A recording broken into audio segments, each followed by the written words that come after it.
News room লাইভের শুরুতেই নজর রাখবো অবশ্যই যে ঘটনা, রোমহর্ষক ঘটনা ট্যাংরায়, সেই ঘটনার দিকে আমাদের নজর রাখতে হবে, কারণ বাড়ি থেকে দেহ উদ্ধারের ঘটনার উঠে আসছে একের পর এক চাঞ্চল্যকর তথ্য।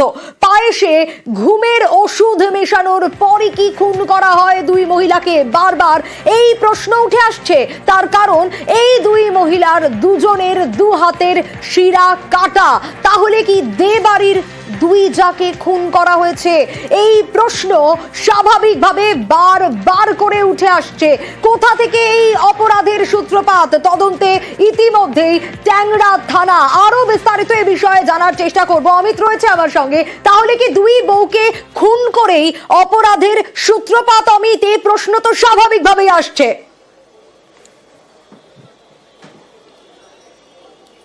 প্রথমেই তোমাকে জানিয়ে রাখবো, ইতিমধ্যেই ট্যাংরার যে ঘটনা, মর্মান্তিক যে ঘটনা বা রোমহর্ষক যে ঘটনা, সেই ঘটনায় খুনের মামলা রুজু করা হলো পুলিশের তরফে এবং খুনের মামলা রুজু করে তদন্ত শুরু করা হলো। কারণ এই বাড়ি, যে বাড়ির সামনে আমরা রয়েছি, এই বাড়িতেই দুই মহিলা এবং দুজনেই এই বাড়ির বৌমা সুদেশ এবং রমি, তাদের প্রত্যেকের দুজনের হাতেরই দুটো হাতেরই শিরা কিন্তু কাটা অবস্থায় পাওয়া গিয়েছে।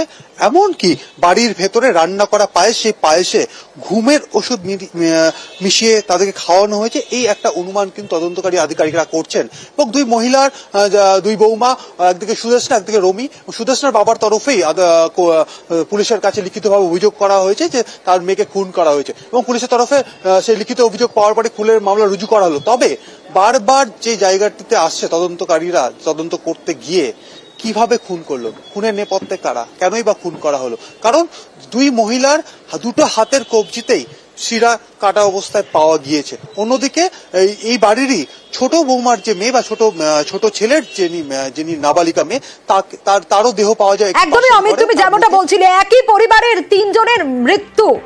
বাড়ির দোতলায় তিনটি ঘরের বিছানাতেই রক্তাক্ত দেহ। স্বাভাবিকভাবে এই প্রশ্ন উঠে আসছে, দুই মহিলার হাতের শিরা কাটলো কে?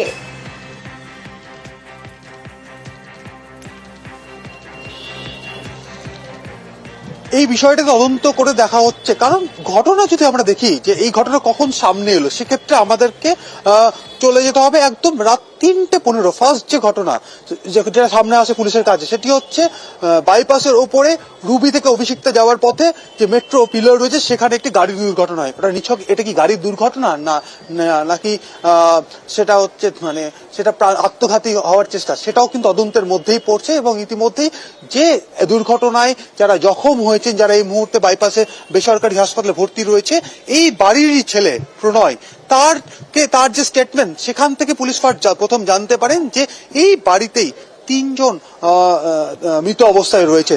তারপরেই গড়ফা থানা থেকে ট্যাংরা থানাকে ফোন করা হয়। ট্যাংরা থানার পুলিশ বাড়ি এসে ঠিক এই যে দরজা কিন্তু বাইরে থেকে বন্ধ অবস্থায় ছিল, সেটি ভেঙে পুলিশ ভেতরে যায় এবং ঠিক বাড়ির দোতলার তিনটি ঘরে, তিনটি আলাদা আলাদা জায়গায় তিনটি দেহ বিছানার উপরে পড়েছিল, যেখানে দুই মহিলা বা দুই বৌমা তাদের হাতের শিরা কাটা অবস্থা ছিল। সেই জায়গাতেও প্রশ্ন, কে বা কারা এই খুনের নেপথ্যে?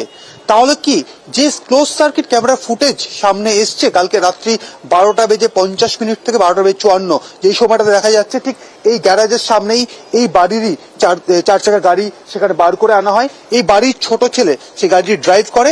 এমনকি এই গাড়িতে উঠতে দেখা গেছে এই বাড়ির বড় ছেলে প্রণয়কে, এবং প্রণয়ের যে ছেলে, যে নাবালক, সে এই মুহূর্তে হাসপাতালে ভর্তি রয়েছেন বা চিকিৎসাধীন রয়েছেন, তাকে উঠতে দেখা যায়। এবং তার ওঠার ক্ষেত্রেও, অর্থাৎ আমরা দেখছি ক্লোজ সার্কিট ক্যামেরা ফুটেজে হুডি পরে বাড়ির নাবালকে যখন গাড়িতে তোলা হচ্ছে, সেও কার্যত একটু তন্দ্রাচ্ছন্ন। কারণ ক্লোজ সার্কিট ক্যামেরা ফুটেজে আমরা যেটা দেখতে পাচ্ছি, সেও কার্যত তন্দ্রাচ্ছন্ন। তাহলেও কি তাকেও যে পায়েস খাওয়ানো হয়েছে, সে পায়েসে ঘুমের ওষুধ মেলানো হয়েছিল? এটাও তদন্তের ব্যাপার বা তদন্ত করে দেখা হচ্ছে। তবে যে বিষয়টি বারবার ভাবাচ্ছে, তাহলে কোথাও গিয়ে কি প্রণব দুই ভাই, তাদের উপস্থিতিতে এই খুনের ঘটনা ঘটে, বা তাদের মধ্যে কেউ কি এই ঘটনার সঙ্গে জড়িত, নাকি কোথাও গিয়ে বাইরে কারো হাত রয়েছে এবং ঘটনার পর রাত্রে 12:54 তারা একদম এখান থেকে পুরো বেরিয়ে যাচ্ছে এবং অ্যাক্সিডেন্ট হচ্ছে 3:15 মাঝের 2 ঘন্টা তারা কোথায় ছিলেন তারা সেটাও তদন্তকারী আধিকারিকদের ভাবাচ্ছে। কারণ এই যে ট্যাংরায় আমরা যেখানে দাঁড়িয়ে রয়েছি এখান থেকে যেখানে দুর্ঘটনাস্থল অর্থাৎ ইএম বাইপাসের ওপরে সেখানে যেতে রাত্রি 12টা বা 1টার পরে খুব বেশি মেরে কেটে সময় লাগতে পারে 15 থেকে 20 মিনিট, কিন্তু তারা এখান থেকে বেরোচ্ছেন 12:54 বা 12:55, দুর্ঘটনা ঘটছে 3:15, তাহলে মাঝের 2 ঘন্টা 15 মিনিট তারা কোথায় ছিলেন এটিও তদন্তকারী আধিকারিকদের ভাবাচ্ছেন। আরো যে বিষয়গুলো তারা তদন্তকারী আধিকারিকদের কাছে যে প্রথম যে হাসপাতাল থেকে যে স্টেটমেন্ট দিয়েছেন যে আত্মঘাতী হয়েছে এবং তারা আত্মহত্যা করতে যাচ্ছিলেন, তাহলে যদি আত্মঘাতী হন সেখানেও কিন্তু দেখো সোনিয়া, যে প্রশ্নটা বারবার তদন্তকারী আধিকারিকদের মনে আসছে যে পেপার কাটিং নাইফ পাওয়া গিয়েছে এবং বডি দেহগুলি দুই মহিলার শরীরে যেহেতু ক্ষতচিহ্ন, দুজনের 2 হাতের কবজি কাটা, তাহলে এই যে কবজি শিরা কাটা সেই জায়গাতে তাহলে তো যে প্রশ্ন আসবে, তাহলে কি মানে একজন অপরজনের আত্মহত্যা করা পর্যন্ত অপেক্ষা করছিলেন যে তার কাছে ছুরিটা নিয়ে অপরজন আত্মহত্যা করবেন?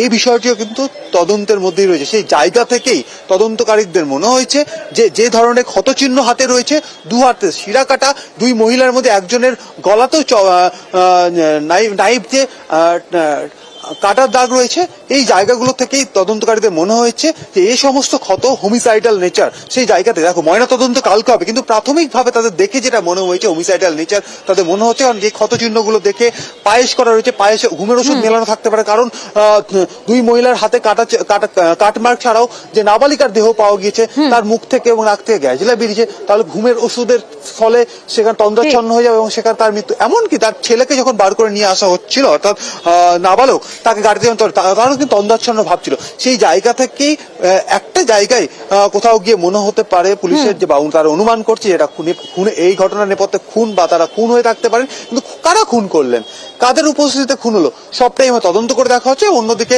সুদেষ্ণার বাবার তরফে তার মেয়েকে খুন করা হয়েছে এই মর্মে কিন্তু লিখিত অভিযোগ দেওয়া হয়েছে ট্যাংরা থানাতে। এবং একেবারেই অমিত, অবশ্যই আমাদের নজর থাকবে, কিন্তু যে প্রশ্নগুলো বারবার করে উঠে আসছে যে কিভাবে এই ঘটনার সূত্রপাত, কিভাবে কোথা থেকে সামনে এলো, ঠিক ভোর 3:15 কলকাতার রাস্তায় ঘুমিয়ে থাকা আলো, রুবি থেকে একটু এগিয়েই অভিষিক্তার কাছে মেট্রোর পিলারে ধাক্কা মারে একটা গাড়ি, 2 পাশে পুলিশের কিয়স্ক, রাত পাহারায় থাকা পুলিশ গিয়ে উদ্ধার করে চালক সহ 2 আরোহীকেও।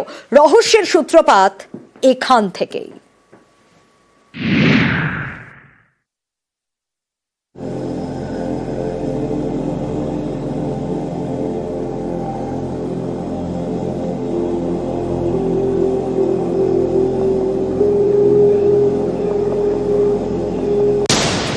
বুধবার তখনও আলো ফোটেনি, ঘড়িতে 3:15। ডিএম বাইপাসে ছুটছে গাড়িতে 3 জন, 2 ভাই এবং বড় ভাইয়ের ছেলে। আচমকা গাড়িটি সজোরে গিয়ে ধাক্কা মারে মেট্রো রেলের পিলারে। রুবি থেকে একটু এগিয়ে অভিষিক্তার কাছে এই দুর্ঘটনা। গাড়িটি একেবারে দুমড়ে মুচড়ে গিয়েছে, গুরুতর জখম চালক সহ 3। ফ্রন্টটা যেটা ছিল মানে পুরো তুবড়ে গেছে, ওর তারপর এয়ার ব্যাগ ও পুরো খুলেছিল, আর 2টো ট্রাফিক পুলিশ সামনে ব্যারিকেড দিয়ে ঘিরে রেখেছে। তো আমি ভিতরে যারা ছিল তাদের অবস্থা কিছু বুঝতে পেরেছি না, আমি দেখেছি আমার এমনি হেড ডাউন করে স্টিয়ারিং উপরে ডাউন ছিল। 3 জনকে উদ্ধার করেন রাত পাহারায় থাকা পুলিশ কর্মীরা, নিয়ে যাওয়া হয় কাছের বেসরকারি হাসপাতালে। এখান থেকেই রহস্যের সূত্রপাত।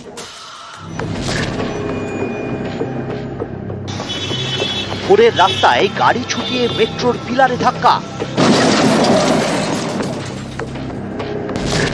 আহত 2 ভাই প্রণয় দে এবং প্রসূন দে, বড় ভাই প্রণয়ের ছেলে প্রদীপ দে, তাকেও গুরুতর আহত অবস্থায় উদ্ধার করা হয়। আহত 2 ভাইয়ের থেকে মেলে চাঞ্চল্যকর তথ্য, যা ঘিরে রহস্য। পুলিশ জানতে পারে মৃতদেহ রয়েছে ট্যাংরায়।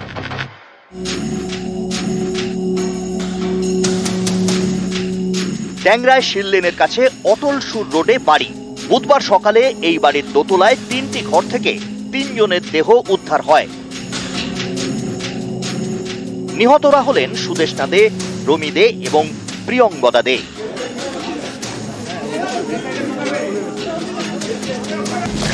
এদের মধ্যে সুদেষ্ণা বড় ভাই প্রণয়ের স্ত্রী, প্রসূনের স্ত্রী রমি, তাদেরই মেয়ে প্রিয়ঙ্বদা। এই নাবালিকারও দেহ উদ্ধার হয়েছে। তিনটে বডি আলাদা আলাদা রুমে বেডের উপরই ছিল and apparently blood stains are available, কিন্তু এক্সাক্ট কি রকম ইনজারি আছে অ্যান্ড শুধু লস অফ ব্লাডের জন্য মৃত্যু হয়েছে না অন্য কোনো কারণে হয়েছে সেইগুলো পোস্টমর্টম থেকে বোঝা যাবে। একই পরিবারের তিনজনের দেহ উদ্ধার, আর সেই পরিবারেরই তিনজন গাড়ি দুর্ঘটনায় জখম। দুই ভাই প্রণয় এবং প্রসূন, প্রণয় বড়, প্রসূন ছোট, দুজনেই দুর্ঘটনায় জখম। প্রণয়ের স্ত্রী সুদেষ্ণা, তার দেহ উদ্ধার হয়েছে। প্রণয় সুদেষ্ণার ছেলে প্রদীপ, নাবালক প্রদীপ দুর্ঘটনায় জখম। ছোট ভাই প্রসূনের স্ত্রী রমি, তাদের মেয়ে প্রিয়ঙ্বদা। মা মেয়ে দুজনেরই দেহ উদ্ধার হয়েছে। ট্যাংরার শিললেনের সিসি ক্যামেরার ফুটেজে দেখা গিয়েছে মঙ্গলবার গভীর রাতে গাড়ি নিয়ে বেরোচ্ছেন প্রণয় প্রসূন, সঙ্গে প্রদীপ। সিসি ক্যামেরার ফুটেজে দেখা গিয়েছে গাড়িটি বের করেন ছোট ভাই প্রসূন, তিনি চালকের আসনে বসেন। তারপর গাড়িতে ওঠে বড় ভাইয়ের ছেলে প্রদীপ, বসে চালকের পাশের আসনে। পেছনের সিটে বসেন বড় ভাই প্রণয়।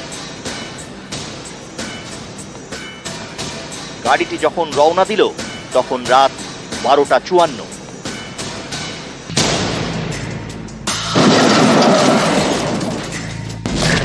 অভিষিক্তার কাছে সেই গাড়ি মেট্রোর পিলারে যখন ধাক্কা মারে তখন 3:15, অর্থাৎ প্রায় 2.5 ঘন্টা পরে।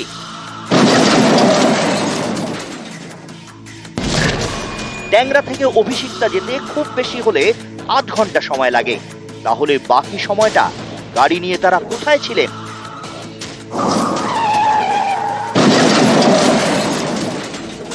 এটাও একটা রহস্য। নিউজ 18 বাংলা। ট্যাংরায় তাহলে খুন নাকি আত্মহত্যা? বেলা যত গড়িয়েছে রহস্য তত বেড়েছে।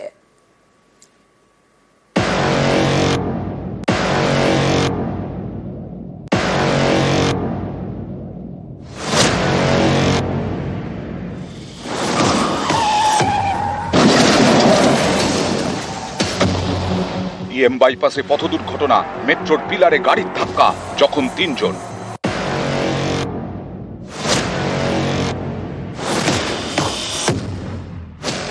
এই পরিবারের 3 জনের দেহ উদ্ধার তাদের বাড়ি থেকে, তার মধ্যে 2 জন মহিলা এবং 1 নাবালিকা। এই 2 ঘটনাকে ঘিরেই তৈরি হয়েছে রহস্য। অ্যাজ পার স্টেটমেন্ট কে এনারা এখানে কিছু স্লিপিং পিলস পায়েসের মধ্যে মিশিয়ে খেয়ে সুসাইড অ্যাটেম্প্ট করেছেন। তারপরে হয়তো কাট ইঞ্জুরি আছে হাতে, তো 3 জন হয়তো ওটাতে মারা গেছেন যেটা ওনারা বলেছেন। তারপরে ওনারা গিয়ে অ্যাজ সুসাইড অ্যাটেম্প্ট হি পিলারে গিয়ে গাড়িতে ধাক্কা মেরেছেন। প্রশ্ন অনেক, কে কাকে ঘুমের ওষুধ মেশানো পায়েস খাওয়ালেন? সবাই ঘুমের ওষুধ মেশানো পায়েস খেলে 3 জন ঘুমালো না কেন? তারা গাড়ি নিয়ে ঘুরলো কিভাবে? মঙ্গলবার রাতে গাড়ি নিয়ে বেরোন প্রণয় দে, তার ভাই প্রসূন এবং প্রণয়ের ছেলে প্রদীপ। বুধবার সকালে ট্যাংরার দে বাড়ি থেকে ওই পরিবারের 3 জনের দেহ উদ্ধার হয়। নিহতরা হলেন সুদেষ্ণা দে, রমি দে এবং প্রিয়ঙ্বদা দে। পুলিশ জানিয়েছে নাবালিকা প্রিয়ঙ্বদার নাক এবং ঠোঁটে আঘাতের চিহ্ন মিলেছে। সুদেষ্ণা এবং রমি দুজনেরই 2 হাতে এবং গলায় কাটা চিহ্ন। উদ্ধার হয়েছে রক্তমাখা ছুরি। প্রশ্ন উঠছে, ঘুমের ওষুধ মেশানো পায়েস খেয়ে মৃত্যু হলে কাটা চিহ্ন বা আঘাতের চিহ্ন কেন? এটা খুন নাকি আত্মহত্যা?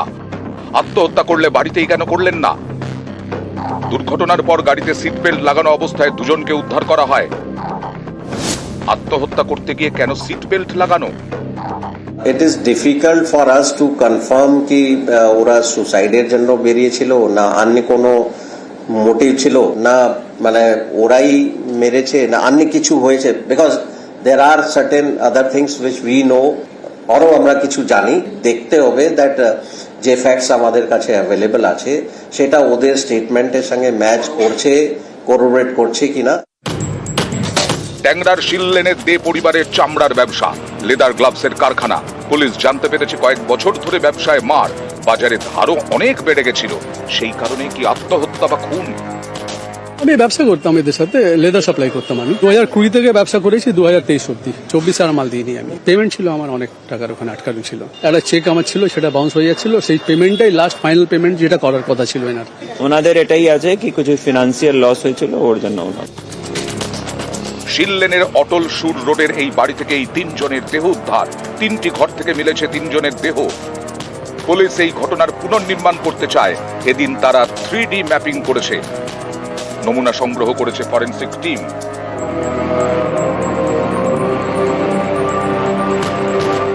নিউজ 18 বাংলা। দেখলেন তো প্রতিবেদন, একই বাড়িতে তিনটে দেহ উদ্ধার হলো ট্যাংরায়। আবার ইএম বাইপাসে দুর্ঘটনায় ওই বাড়িরই 3 জন, আর 3 জনেই এই মুহূর্তে হাসপাতালে চিকিৎসাধীন। মৃত্যুর রহস্যভেদ যদি করতে হয় তাহলে এই 3 জনের বয়ান কিন্তু সব থেকে গুরুত্বপূর্ণ। কিন্তু এই মুহূর্তে তো তারা হাসপাতালে, তাদের শারীরিক পরিস্থিতি কেমন আরো ডিটেইলে বিষয় জানবো। অভিজিৎ রয়েছে আমার সঙ্গে, অভিজিতের কাছ থেকে জানতে পারবো গোটা বিষয়টা। অভিজিৎ, যদি এই তদন্তে রহস্যভেদ করতে হয় তাহলে যারা 3 জন এই মুহূর্তে জীবিত রয়েছে তাদের বয়ান খুব ইম্পর্টেন্ট, সেক্ষেত্রে তাদের শারীরিক অবস্থা কি এখন?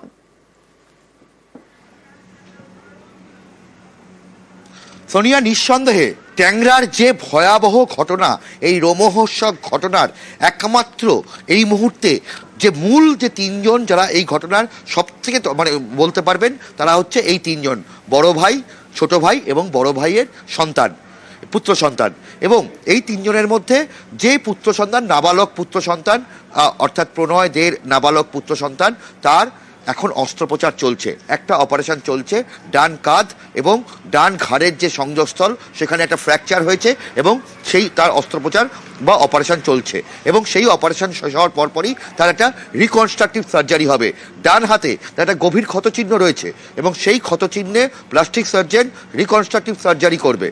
কারণ ডান হাতে যে ক্ষতচিহ্ন, সেই ক্ষতচিহ্নটা তার আগের ক্ষতচিহ্নই মনে করা হচ্ছে, যেটা গাড়ি দুর্ঘটনায় হয়নি, যেটার পেছনে মনে করা হচ্ছে বাড়িতেই কিচেন নাইফ বা রান্নাঘরে যে ছুরি ব্যবহার করা হয় সেই ছুরি দিয়েই কোনো এই ক্ষতচিহ্ন। অন্যদিকে তার বাবা, এই নাবালক পুত্রের বাবা প্রণয় দে, বড় ভাই প্রণয় দে, তার বুকের হাড় সেখানে একটা ছোট ফ্র্যাকচার হয়েছে, সেটার আজ রাতেই অস্ত্রোপচার বা অপারেশন হতে পারে। এবং ছোট ভাই প্রসূন দে, তার শারীরিক অবস্থার ক্ষেত্রে মাঝে মধ্যেই প্রেশার অত্যন্ত ওঠানামা করছে, তার সঙ্গে সোডিয়াম পটাশিয়ামেও তারতম্য দেখা দিচ্ছে, তাকেও কড়া পর্যবেক্ষণে রাখা হয়েছে। 3 জনকেই এই মুহূর্তে ক্রিটিক্যাল কেয়ার ইউনিটে কড়া পর্যবেক্ষণে রাখা হয়েছে। এবং আগামীকাল পুলিশের পক্ষ থেকে তাদের আবারও স্টেটমেন্ট বা বয়ান সংগ্রহ করা হবে, কারণ তাদের বয়ান হচ্ছে এই রহস্যের ক্ষেত্রে সব থেকে গুরুত্বপূর্ণ। এবং আজকে তারা যে বয়ান দিচ্ছে সেই বয়ান খুব সন্তোষজনক মনে হয়নি বা তাদের স্টেটমেন্ট সন্তোষজনক মনে হয়নি পুলিশের তদন্তকারী দলের কাছে। আগামীকাল এই হাসপাতালে আবারও তাদের স্টেটমেন্ট রেকর্ড করা হবে, এমনটাই সূত্র মারফত জানা যাচ্ছে। বেশ অভিজিৎ।